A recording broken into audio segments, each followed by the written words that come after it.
All right, hello everybody, and welcome on back to another, probably just an episode. I got some things I got to do today, but been having a lot of fun with Portal Nights, and yeah, so I don't even know where we were, but let's see. Yeah, I've got a few projects going on today. Still trying to figure out how to gift Minecraft across or internationally. That's going to be the thing, because and it's funny because my minor is in business administration with a focus on international business. So my education was tailored around, working with the world. So, and now I work for a company that works with the world. So that's pretty cool. But no, it's yeah. But it cracks me up, hearing certain things from people, oh, what can I do? Or, I can't really make a difference. Also, this guy's going to be annoying. I've heard about you. You bested the ancient worm, didn't you? A sorry unmade shattered my copper bow. Could you help me make another? Accept. I knew I could count on you. Everyone said so. Okay, so yeah, it has a bunch of quests like this where, let's go ahead and defeat this thing.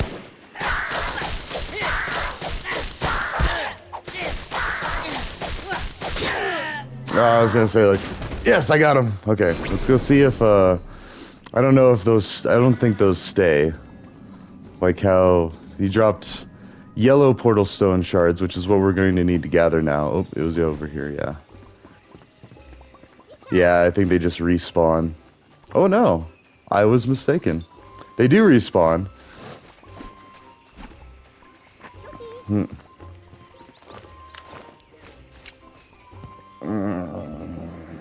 Let's see. Sorry, I had something in my... No. What? No, I was pushing here. I don't have it, so I gotta do this. And take these. Fire!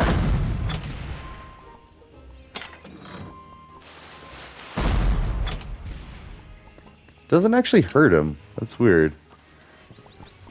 Oh, I guess it does a little bit.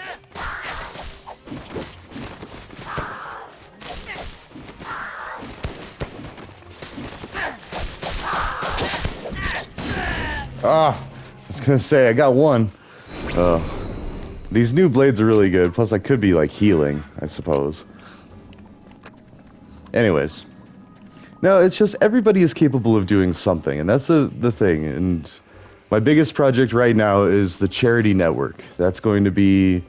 I'm working on making a web resource to where people can donate on microtransactional levels to charities around the world and instantly see results. That's the thing, is people need to understand that everybody else out there would do it if they had the chance. They would help. They would donate time, they would donate money, they would donate effort, but a lot of us don't have money, or a lot of us, we have the effort or the time, but we don't know what to do. We have no idea, how we can help. So here's the thing. And also, banning money from campaigning. I'm sorry, but our U.S. government is the biggest waste of money in the world. Now, we pump millions upon millions of dollars in just electing our leaders. Now, some could say that seems like buying your government, and it totally is. Our government is reserved only to the rich and the elite, and then that's why we have so many problems, is because the rich and the elite are in charge, and so the rich and the elite will fix the problems for the rich and the elite, but then when it comes to the problems of the poor, they're like, oh, well, we already fixed all these problems, we don't have time to fix this problem. And that's basically humanity in a nutshell. It's the haves and the have-nots and blind cases, or blind spots. See, I was wondering when we'd get to the musings in these things. Yeah. And there it is. And it's okay. I mean, I'm not saying people are evil because of this, far from it. We're just confused, and it's a lot to take in.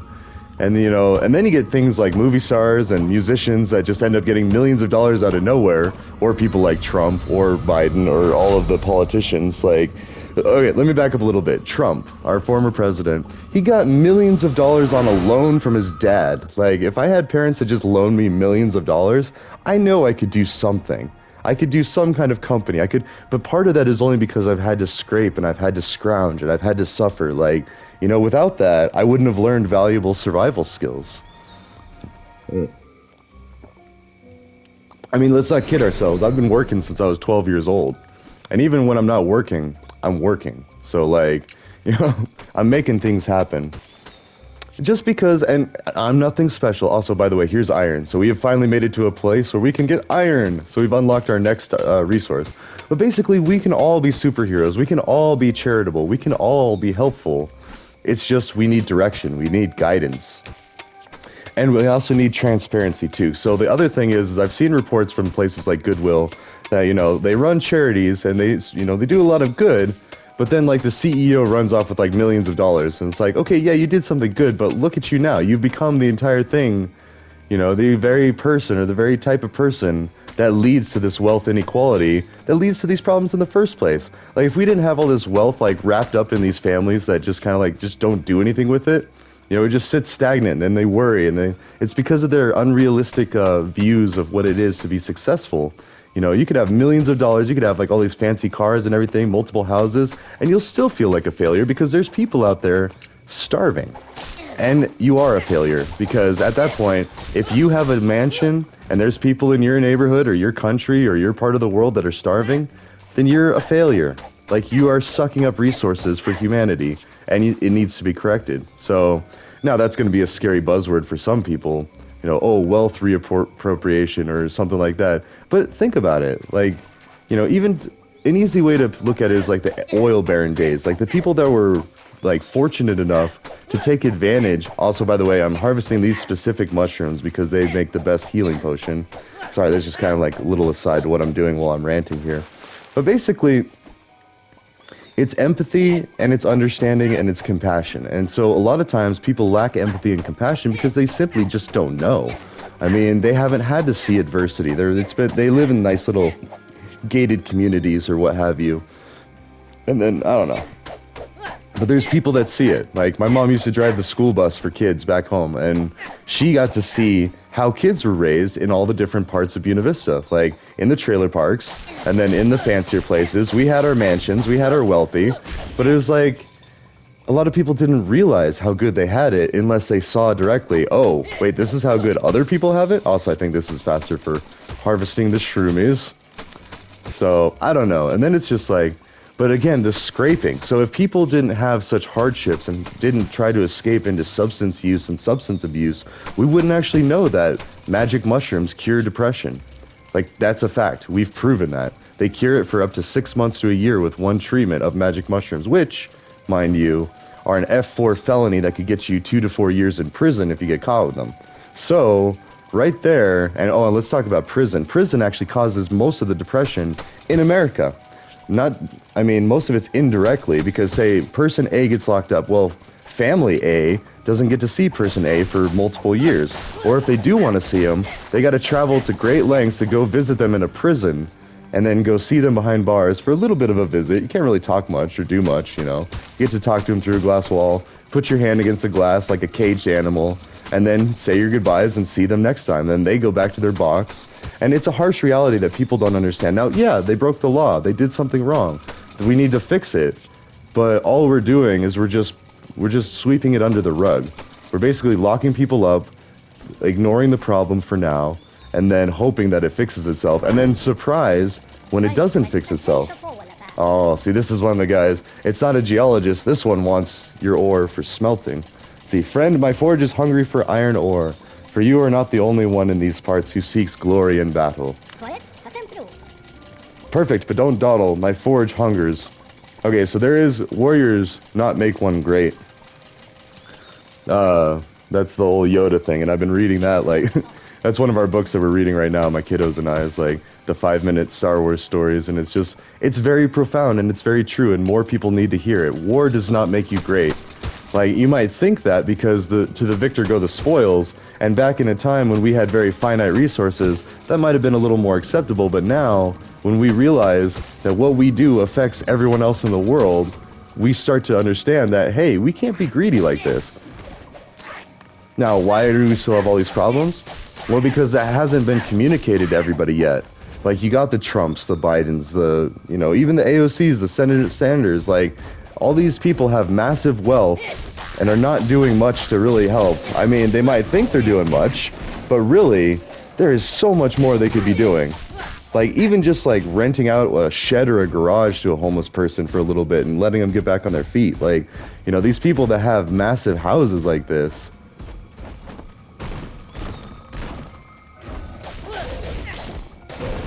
Oh, this is a dangerous game I'm playing. Ah!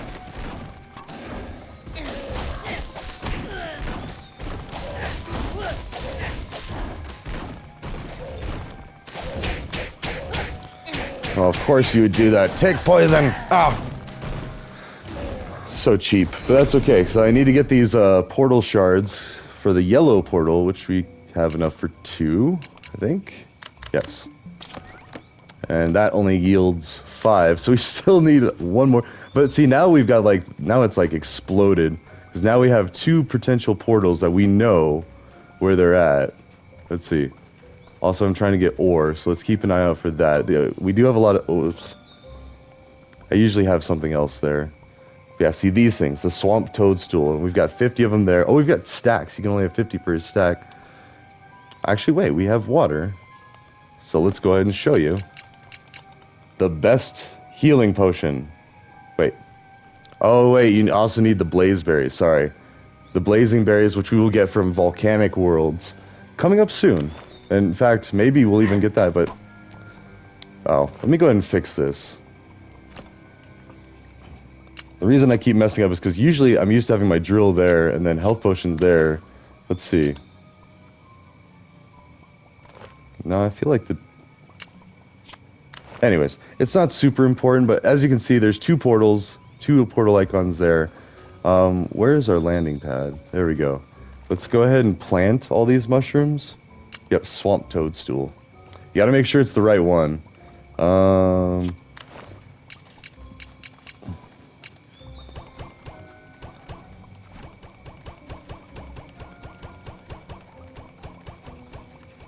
And then next time I come to this world, I will just have tons of these mushrooms ready to grow, or growing and ready.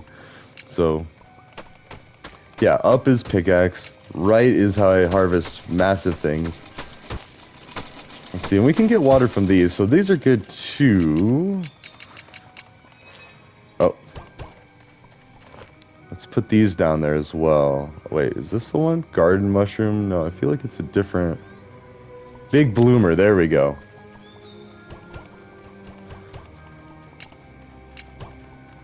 So, anyways, my whole point is this project that I'm working on, it's basically going to be a website, a tool. It's got to be very secure, you know, all the things that everything else that deals with money has to be. However, it's going to have built-in monitoring for people trying to access it, hackers, malicious actors, stuff like that. And unfortunately, until we communicate that little aspect to people, we're going to keep arresting people that are trying to steal. Because if you try to get money that didn't belong to you, it's not just good business, it's also theft. So... You know, and that's the other thing, is like, people are starting to realize that good business, quote-unquote good business, is actually theft. Like, business practices throughout, especially U.S. history, have been very evil and nefarious. And now that we're exposing it, because there are gains from trade, there are. And I've learned in my micro and macroeconomics classes how you can get gains from trade. But there's also exploitation from trade. And the possibility for exploitation is humongous, enormous. Like, and people know this, but there's not much that they can do about it. So, until now we're realizing that a lot of things are just gonna have to go away. Like, certain businesses that we've had and services, they're just not worth it. Like, we just can't sustain them anymore. So, that's gonna be a harsh reality. I'm specifically talking about money markets and lending. Like basically banks are going to shrivel up in the next few years. You'll see, like, because we're already getting rid of junk fees, and junk fees were a large contributor to wealth inequality. Because to a wealthy person, a little $30 fee for going over your balance isn't that big of a deal. But a wealthy person probably has like 2 or 3 bank accounts, and so then when one bank account goes under, oh, okay, I see what we need to do. Also, there's a chest over there I just saw. But so we're getting rid of that. We're addressing that finally. Because junk fees are exactly that. It's junk. You're charging someone money for not having money. And while, yes, you could be like, oh, well, they signed an agreement. They're supposed to... Ooh, this could be bad. Hold on. We need to focus here. We're going to drown. So as you can see, it gets even deeper. Alright, I'm not gonna sit idly by, though. I'm just gonna die. Never mind. And again, that doesn't matter, because we just lose some coins. Alright, but we're really looking for... Oh yeah, I was gonna get that chest. It's not super worth it. We have 20 ore, which is great, but then we're gonna be giving 10 of it... Oh wait, can we... What we need to do is we need to get some dirt. And we also need to upgrade our tools. See how slow this is? Well, you might not know because this is... You don't have much of a frame of reference. This is very slow for this drill. Like, it should be... And that's what happens when we get up to platinum. But for now... There we go. We'll do this for dirt. And we'll just build a bridge over there.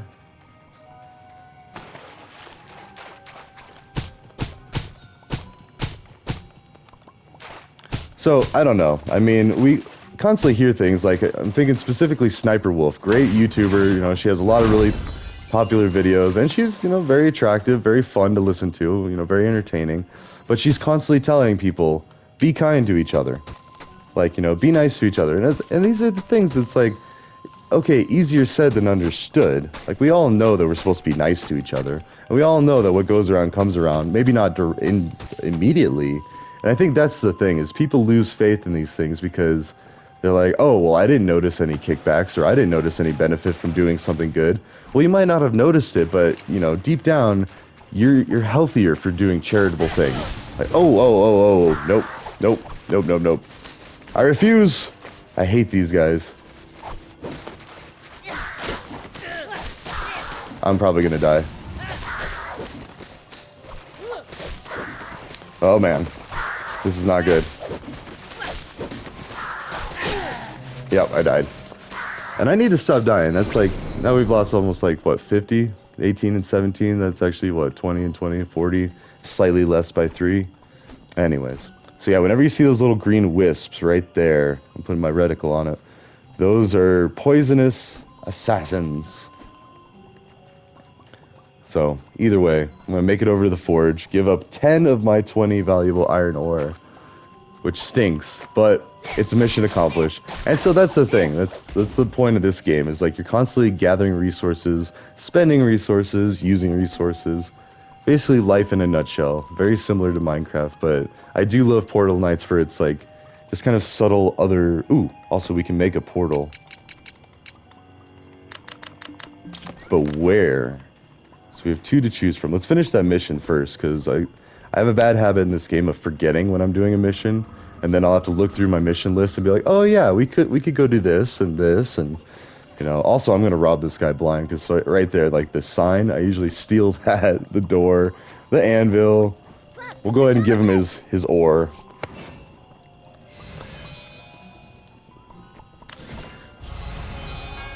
But you also get 4 iron bars for, oh, and I guess I only gave him 8? Interesting. So basically we traded, and he smelted it for us, and we got a level, so it was worth it. And who knows, maybe this world I'll actually leave things alone and actually enhance people's, you know, that's what we really should be doing. I keep making these musings videos and trying to preach like, oh, here's what we should be doing, and then here's what I'm going to do in this game. Well, that's very realistic to real life. It's like, we all know what we should be doing. Like, it's really easy to communicate the fact that you shouldn't, well, the 7 deadly sins. And unfortunately, Christianity is so flawed because it's been so abused in the past by people. And then we even know this. But then, you know, then we get surprised when people roll their eyes at someone who's like starts spouting off religious things, because it's like, if that really would have worked, it would have worked 2,000 years ago. But it is like guidelines. It's the best guide we have. The problem that I have with it is people think that God herself actually wrote it.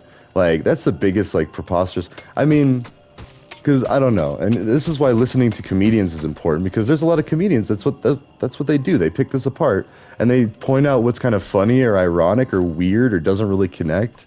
And all of these plot holes in Christianity are just too glaringly obvious. And so then it would be okay if the Pope sat down and just leveled with the world and was like, you know what? It's time we admit that these were just guidelines. These are humanity's best effort at making us not be jerks to each other, and just go from there. But same with Islam. It's like, you know, they say that God said this, you know, and God demands this. It's like, wait, really? Like, where is God's recent input? So that's the thing, and that's why it makes me think that the ancient astronaut theory is real, because Like, I could totally see that happening. Like, whatever created us or whatever set this in motion probably was like a visitor from another world that already had it figured out. And then who created that? I don't know. Like, you're going back into like creation inception.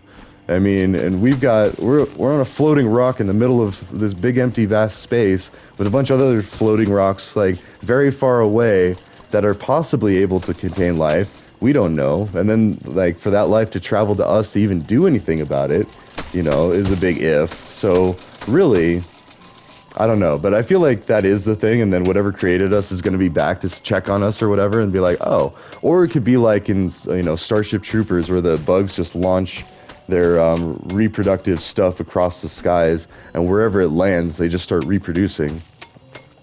That could be us. We could be a virus that just kind of slowly spreads through the universe and then lands on a planet, you know, develops all this cool stuff, video games and, you know, cars, transportation, housing. Unfortunately, all of that stuff also with pollution and whatnot, so we're working on that. But, I mean, you gotta be patient with ourselves. Like, we're not gods. We're not fancy. In fact, gods are what we used to assign to things that we didn't understand, specifically. Like, you know, there was a god for the sun, there was a god for the wind, there was a god for the seas, there was a god for this. You know, like, if we didn't understand it, we just said, oh, that's controlled by a god.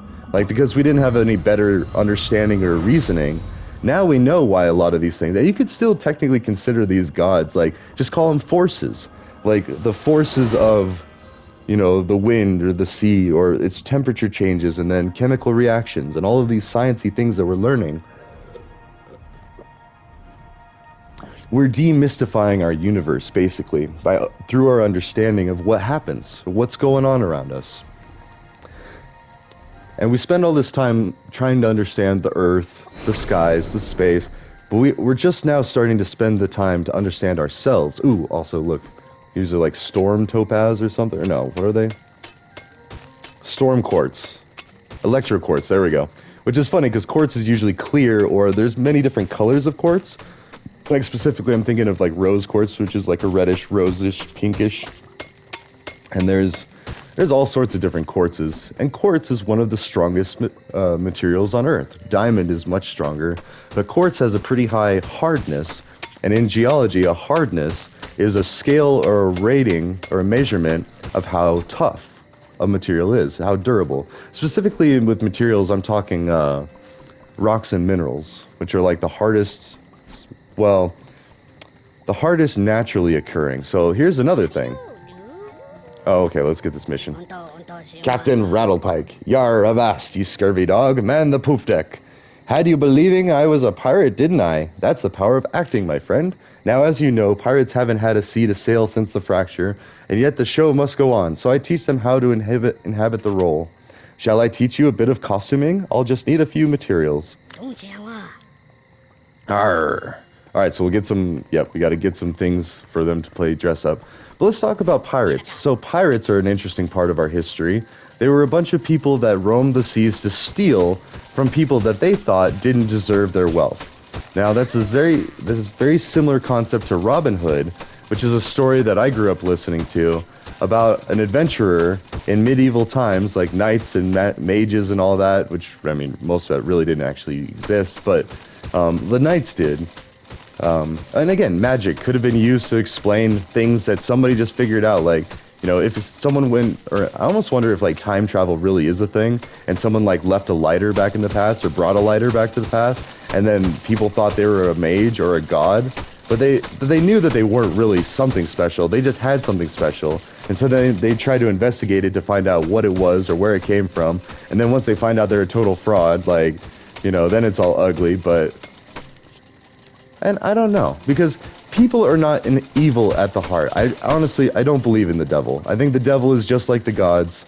You know, it was our version of explaining what happens when people do bad things. Well, look at good business. Good business does horrible things because people might not understand the full weight or the brevity of an agreement or understand interest. Like, oh my gosh, and interest. And here's the thing, even if you understand it, and I did take some business classes, I do understand a very basic understanding of accounting and stuff like that. Oh, he's in a part of a boat. It's like an upside down ship. I just realized. Kind of looks like something you'd see in Minecraft. But anyways, no, basically, every last thing that is evil in human history can be traced back to either ignorance or blind spots or convenience. So, and that sounds really messed up, but think about it. It's really true. Even with the Nazis, with Hitler and all that, it was all out of convenience and trying to rule a massive population and being able to control a massive population while stoking fears and misconceptions and blind spots until it got way out of control. And next thing you know, they're following orders, burning people in chambers, like killing like millions of people. And we say this stuff and we learn this stuff. And it, you know, a lot of people don't even think that the Holocaust even happened because they're just like, their mind can't even comprehend the evil that went on to that. However, it's important that we do understand it happened because, well, one, we have the receipts, we have the people, we have like, you know, we kept records of all the people that died, and to falsify those records, I don't know. It's very unlikely. I mean, oh, and here's a better way to put it. I saw a video with this guy that saved a bunch of would-be victims, Jewish people in Nazi Germany, and someone organized this big old thing where the guy went to this like show, this presentation or this theater thing, and every other person in the audience was a direct descendant of the people that he saved. And you can't tell me like that many people would have to be in on the con for the Holocaust to be fake. We're talking millions of people are all sharing on a lie. No. I don't see it. Like the probability, and see that's the thing, when you're learning computer science and you're learning about probabilities and number theory and stuff like that, you need to know those things because you're trying to deal with information that ranks in the millions, if not billions of data, of pieces of data that you need to organize, transfer, make sure is still there. You know, these things that would take a human their entire lifetime to count by hand, a computer can do in seconds. And we need to make sure that it's actually correct and accurate. And so computer scientists are very good, trust me, very good at proving things either true or false. And that's why I'm so excited that more people are learning computer science, because even just learning how to code, how to write a program that makes a computer print out funny pictures or text, or, you know, you're basically making a machine. Well, I mean, it's designed to do that. It doesn't feel pain. It doesn't, you know, like there's all these ethical things about it. Like, yes, a calculator. You think about all the equations, like to the calculator, it doesn't have feelings, emotions, it doesn't remember things, it doesn't, I mean, it can remember things that you tell it to remember, but it's not going to form an opinion on you based on how you use it. That's artificial intelligence, and that is the scary thing that we're approaching. But even still, if we're going to design something that can feel, that can have shared emotions, then you better bet that we are going to make sure that we are treated ethically. Because that is the whole point of any of our models, is to try to figure out how we can live a better life. And again, this is because finite resources and the victor goes the spoils and all of this other barbaric and archaic ways that we used to live. We don't live in caves anymore. We're dignified. Like, you know, we like to set ourselves apart, yet we still will charge our fellow person interest. We know they don't have money, and then we'll charge them money to borrow money at a ridiculous rate to where we make a lot more money, and they just keep working and working and working, and we keep taking and taking and taking, and we don't see the problem in this, and we're like, oh, I have a lot of money. Oh, he doesn't have a lot of money. He just must be bad with money. No, it definitely could be that he just is working and hasn't found the right trick yet, or doesn't have a family to bail him out. Oh, and that's the other thing. In America, if you get in trouble with the law, your life could be over. I mean, you might as well just, you know, kill yourself, like, with a lot of situations, because here's what you have to do. Once you get in trouble, oh, and that just got really dark really quick, but, so the way that we treat it is we lock someone up. So first off, we lock them up to where they can't work, right? And so they're in a prison, you know, and then that's on their record. So then people are less likely to hire that person because they've been to prison. And no matter what skills they learn, and mind you, they learn some really good skills in prison. How do I know this? Because I used to have friends that worked in a prison and told me this. Like, they would explain, I learned English composition from our prison reintegration specialist, the guy that actually like studies how easy it is to go back into society once you've been to prison. So people make mistakes. That's just a fact, you know. And the way that we handle these things, it's like sweeping it under a rug, and then we get surprised when these people go out and break more laws. They get more angry, and they, you know, they have more hardship, more trouble. They become second-rate citizens, slaves, if you will, basically to serve us our fast food and to clean our streets and to work our garbage systems and all of these things. And they do it happily because it's still better than the alternative, being in a box, you know, being on reserve. And who are these people? Well, they're people that just weren't wealthy. That's it. If you have money, there's a much better chance you will never see the inside of a jail cell. But if you don't have money, there's a much better chance that you will. You'll lose your patience one night. You'll mouth off to a cop. You could get shot. Like, all of these things that wealthy people don't have to worry about, it's everywhere. And see, that's why the poor people of America are going to fix these things. And I am one of those poor people. I'm getting better, but as I get better, I'm going to keep my humble little house. I'm going to continue. That's why I'm going to keep looking at that Minecraft thing today, because, and Portal Nights, who knows? But being able to gift fun and entertainment to people around the world, that's important. And, and it's going to help build a better world. It is an investment. It's an investment in humanity, or however you want to say it. Plus, when I was a poor little kid, I wish someone would do that for me and be like, oh, granted, I was poor by America's standards. I still had stuff. So and I very understand that. Anyways, that's enough rambling for this one. We're over the 30 minutes, but we've got electro quartz. We did a mission. We're in this new place. Like, now we can harvest the sand. So now we have an almost unlimited source of money, because we can just harvest the sand all quick like this. But yeah, let's break it off into another episode. So ta-ta for now. I will see you in the next one. And now we're getting into some musings. So first we did the Portal Knight gameplay, which was fun. But now we're going to get into the musings. How do we fix the world? All right. Ta-ta for now. I'll see you in the next one.